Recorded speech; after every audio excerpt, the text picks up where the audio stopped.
Hi friends, welcome back to Ig Nobels. அப்போ நம்ம எல்லாருமே வந்துட்டு இப்போது ஒரு கோர்ஸு சூஸ் பண்ணியிருப்போம்.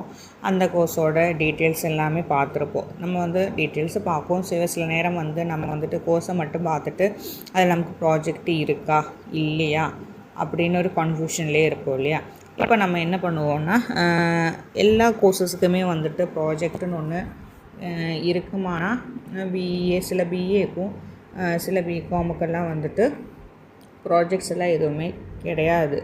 சில கோர்சஸுக்கு நம்ம கண்டிப்பாக ப்ராஜெக்ட் பண்ணி ஆகணும்னு சொல்லுவாங்க. என்ன நம்ம பிசிஏ பண்ணாலும், இல்லை பிபிஏ, பிஎஸ்சி கம்ப்யூட்டர் சயின்ஸ், இல்லை நீங்கள் பிஜியில் எம்பிஏ, இதெல்லாம் எம்பிஏ, எம்காம் இந்த மாதிரி கோர்சஸ் எல்லாம் எடுக்கும்போது கண்டிப்பாக ப்ராஜெக்ட் பண்ண வேண்டிய சுச்சுவேஷன்ஸ் நமக்கு வரும். அந்த டைமில் நம்ம ப்ராஜெக்ட்ஸ் எல்லாமே கம்ப்ளீட் பண்ணால் மட்டும்தான் நம்மளோட மார்க்கும் இன்க்ரீஸ் ஆகும். அதோட கிரேட்ஸும் நமக்கு கம்பல்சரியாக கிரேட்டில் இருக்கிற மார்க்ஸ் ஆட் ஆகும்.